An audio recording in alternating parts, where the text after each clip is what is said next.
जय श्री कृष्ण। राधे राधे। राधे सत्संग में सत्संग का रसपान करते सभी आत्मीयजनों, श्री वल्लभ की प्रेरणा से प्रेरित होकर आज के राधे सत्संग में हम एक सुंदर प्रसंग से देखे कि जैसा हम सोचे वैसा ही होता है।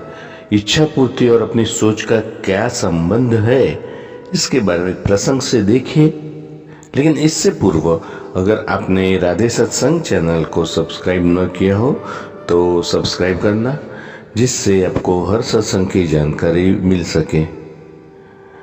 प्रियजनों, एक घने जंगल में एक इच्छा पूर्ति वृक्ष था और उस इच्छा पूर्ति वृक्ष के नीचे बैठकर कोई भी इच्छा करने से वह तुरंत पूरी हो जाती।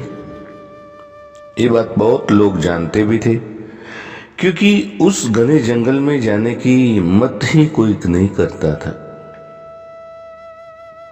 एक बार संयोग से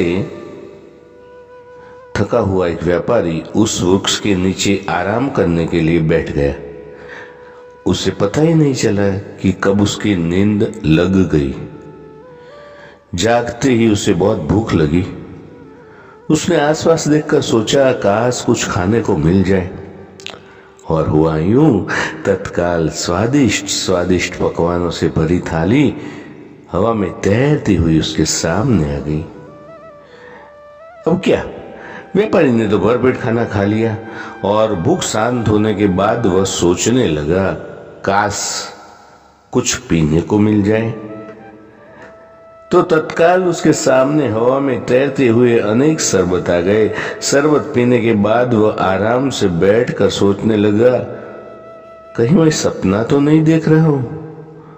हवा में से खाना पानी प्रकट होते पहले कभी देखा ही नहीं है और सुना भी नहीं है। तो जरूर इस पेड़ पर कोई भूत रहता है जो मुझे खिला पिला कर बाद में मुझे खा लेगा।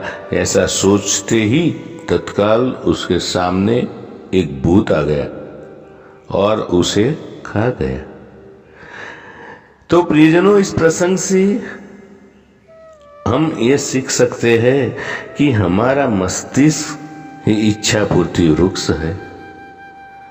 आप जिस चीज की प्रबल कामना करेंगे वो आपको अवश्य मिलेगी और मिलेगी। अधिकांश लोगों को जीवन में बुरी चीजें इसलिए मिलती है क्योंकि ये बुरी चीजों की ही कामना तो करते हैं। इंसान ज्यादातर समय सोचता है कहीं बारिश में भीगने से बीमार न हो जाऊं, और वो बीमार हो जाता है। इंसान सोचता है मेरी किस्मत ही खराब है, और उसकी किस्मत सचमुच खराब हो जाती है। और इस तरह आप देखेंगे कि आपका अचेतन मन इच्छा पूर्ति वृक्ष की तरह आपकी इच्छाओं को ईमानदारी से पूर्ण करता है। और इसलिए आपको अपने मस्तिष्क में विचारों को सावधानी रखनी चाहिए। सावधानी से उस विचारों को मस्तिष्क में प्रवेश करने की अनुमति देनी चाहिए। विचार जादूगर की तरह होते हैं जिन्हें बदलकर आप अपना जीवन बदल सकते हैं। इसलिए सदा सकारात्मक सोचिए।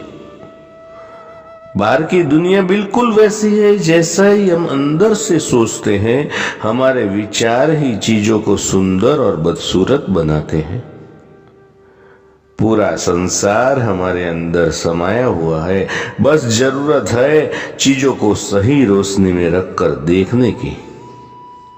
तो प्रियजनों, इस सत्संग के साथ आज के सत्संग को श्री वल्लभ के चरणों में समर्पित करके अत्रे विराम ले। फिर मिलेंगे राधे सत्संग में नए सत्संग के साथ। जय श्री कृष्ण। राधे राधे।